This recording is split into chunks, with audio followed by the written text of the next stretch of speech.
Hoje a gente entrevistou um piloto de avião que, além dele ter explicado todos os protocolos dos aviões, todos os requisitos para você não ter mais medo de andar de avião, caso você seja como eu e como a Vitória, ele falou da história da vida dele que é incrível, muito bacana. Espero que vocês gostem. Mauro, vamos começar contando assim, uma dúvida que todo mundo tem. Por que que o avião é um meio de transporte tão seguro?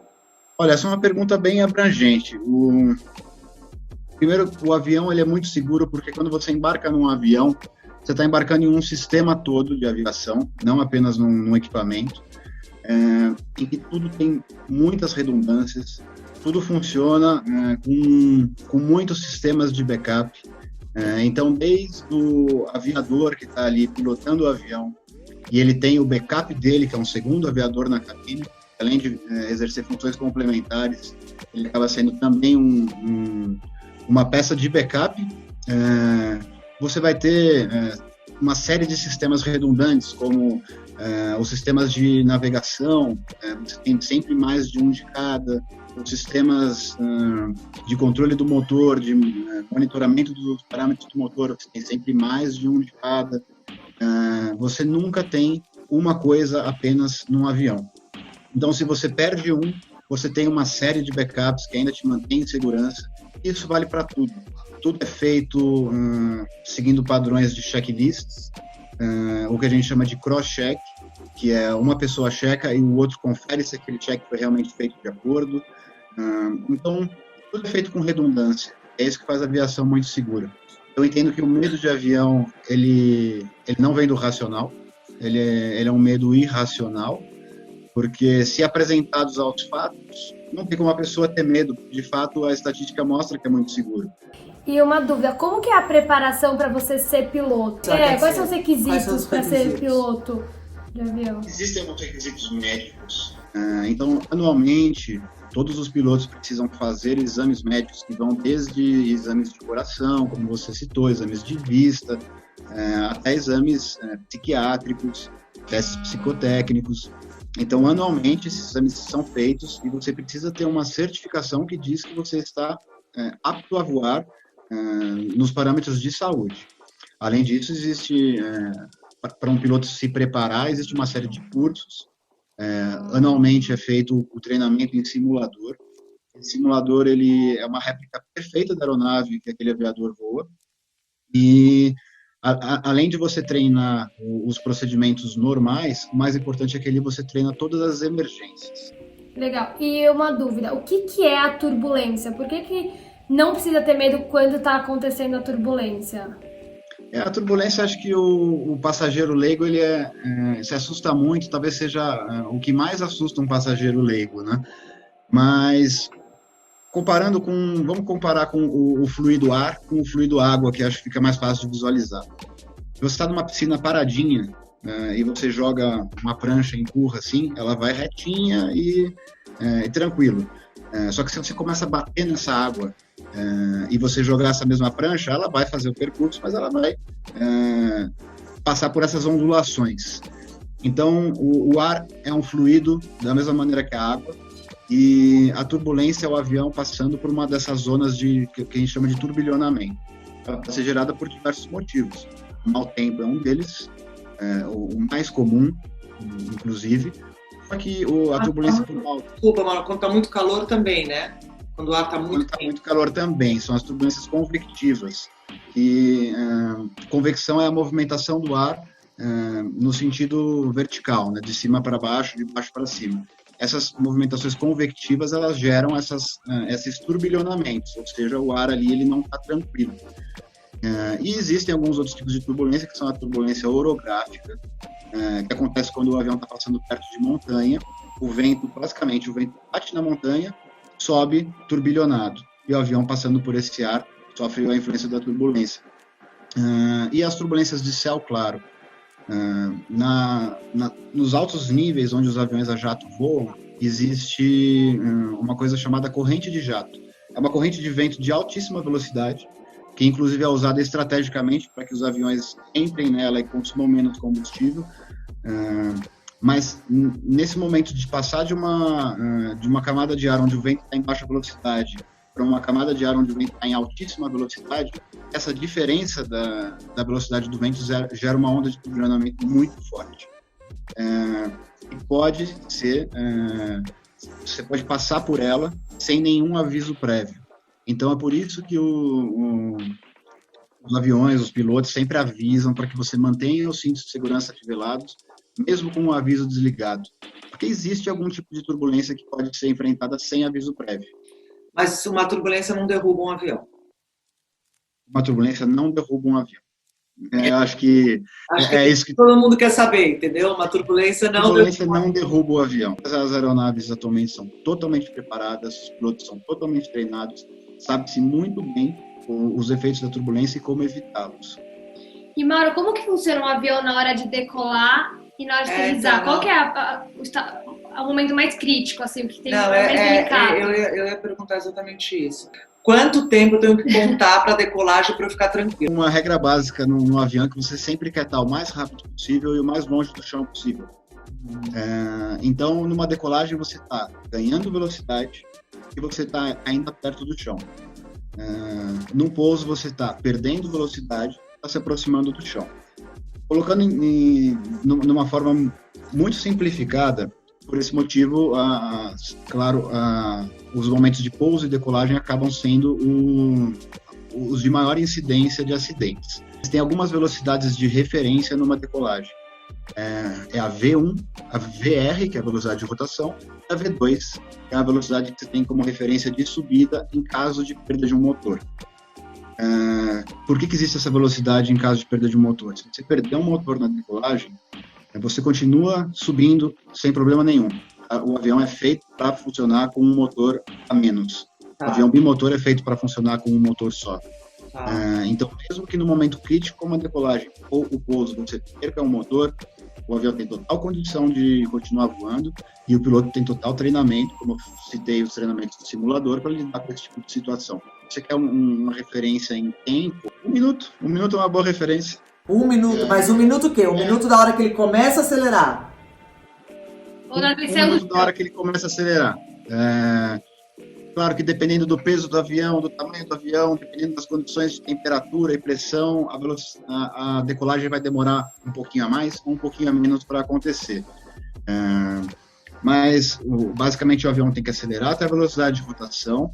Ali, ele vai fazer o movimento de colocar o nariz para cima e decolar. A primeira coisa, recolhe-se o trem de pouso, acelera-se para uma determinada velocidade, o avião vai ganhando velocidade, à medida que ele vai ganhando altitude, aí ele vai passar por uma mudança de configuração. Eu diria que até o recolhimento dos flaps aí vai demorar 1 minutinho, 1 minuto e meio, e a partir daí não tem grandes mudanças de configuração mais na aeronave, e você só está ganhando altitude, ganhando velocidade, ficando cada vez mais tranquila. Pouso é a mesma coisa, você estando ali alinhado com a pista, você vai ouvir muitos barulhos, justamente porque essas configurações estão acontecendo, o trem de pouso baixa, então tem muita gente que tem medo desses barulhos, acha que pode estar acontecendo alguma coisa errada, mas não é. O avião se aproximando da pista. O barulho do avião, eu sou fanático. Eu vivo escutando, esse barulho tá estranho, eu sou fanático. Mas assim, o avião vai fazer um monte de barulho quando estiver se aproximando. Quando o trem de pouso desce, ele faz o maior escândalo, porque o vento começa a bater nele. A hora que você sentir que o avião desacelerou, você pode ficar totalmente tranquila. A hora que o avião toca na pista, vão subir superfícies nas asas, que tem gente que acha que tem coisa errada, também não tem, aquilo lá são freios aerodinâmicos. Eles servem para quebrar o excesso de sustentação na asa e fazer o avião sentar com força na pista para que o freio possa atuar. Não necessariamente o pouso mais suave é o melhor pouso. Existem situações onde o pouso precisa ser feito com mais firmeza, justamente para garantir a aderência do freio na pista, em caso de pista molhada, de chuva, de pista contaminada com neve. Então, são situações onde o pouso deve ser feito com mais firmeza, assim. Mas em situações de pista seca, aí o piloto sempre vai preferir buscar um pouso mais suave. Quando o avião está decolando, ele é 100% de forma manual. E aí, quando ele estabiliza, que ele fica no automático? Olha, hoje em dia, nos aviões de altíssima tecnologia e nas linhas aéreas, existem procedimentos que estimulam o aviador a já acoplar o piloto automático o mais rápido possível. Então, logo que o avião sai do chão, poucos segundos depois já é acoplado o piloto automático. A pilotagem automática ela é totalmente segura. Hoje em dia existe tecnologia para que o avião pouse sozinho. Pode ser que você voe um dia e o piloto já logo acople o piloto automático e você não vai sentir diferença do dia que ele não acoplar e levar isso manualmente. As duas formas são seguras, as duas formas são previstas em procedimentos, as duas formas são treinadas. Um amigo meu já passou por uma situação no avião que a turbina do avião começou a pegar fogo quando ele estava voando e o avião conseguiu chegar no aeroporto mais próximo e pousar. Como que o avião não cai nesse momento? Como que ele consegue funcionar com a turbina pegando fogo, a turbina parou de funcionar? Como que é? Um avião com 2 motores, que é o que mais comumente a gente voa como passageiro, ele voa com um motor só sem nenhum problema, em qualquer condição, seja na decolagem, no pouso ou no voo de cruzeiro. O fogo no motor, existem algumas condições que podem gerar isso, mas o mais comum de você ver algumas labaredas saindo do motor é por uma situação que se chama stall de compressor. Basicamente, da mesma forma que o ar onde a gente voa, ele faz se turbilhonar, o ar que está fluindo na turbina, que na verdade não é uma turbina, o motor, o ar que está fluindo através do motor, ele por algum motivo gera um turbilhonamento, então isso vai gerar uma má combustão do combustível na câmara. E isso faz com que esse excesso de combustível pegue fogo. Mas não quer dizer que o motor está pegando fogo. São só essas labaredas desse excesso de combustível sendo queimadas e saindo pela parte traseira do motor, ali pela exaustão. O stall de compressor pode ser causado por algumas coisas,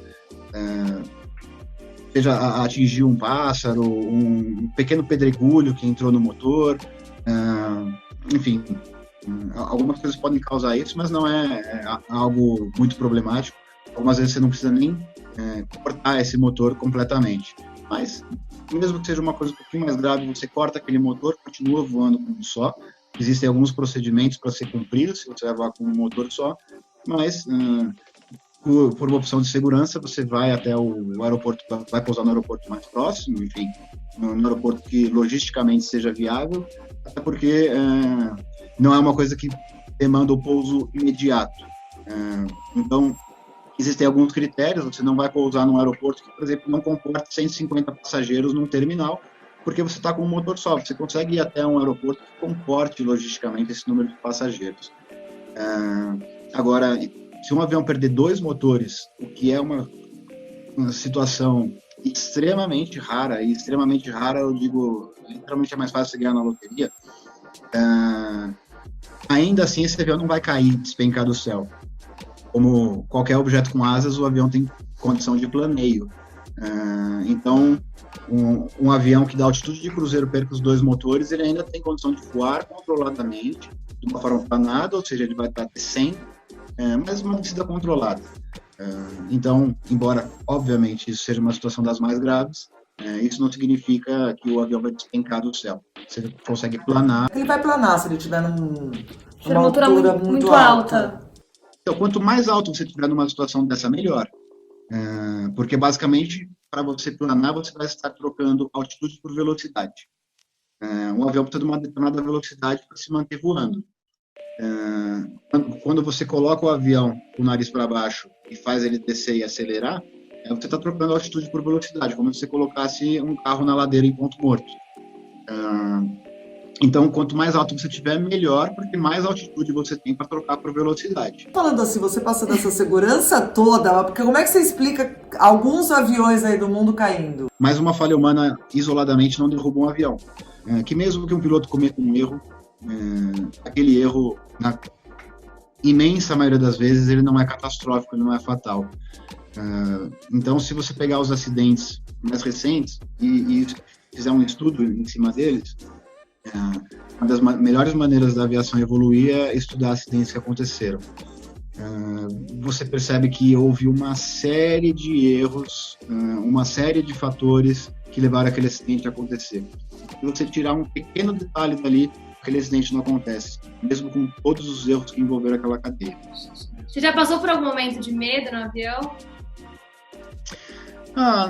Eu não digo que um momento de medo, assim, já passei por momentos que, vamos dizer, eu tive que usar o treinamento de emergência, mas o fato da gente estar bem treinado faz com que a emoção não seja o que guie nossas decisões no momento de emergência, e sim a técnica. Eu acho que a grande habilidade do piloto é não se deixar emocionar num momento de emergência e tomar sempre a decisão mais técnica e a decisão mais acertada no quesito de segurança. O medo de avião geralmente está muito, muito ligado ao medo de não saber o que está acontecendo, né?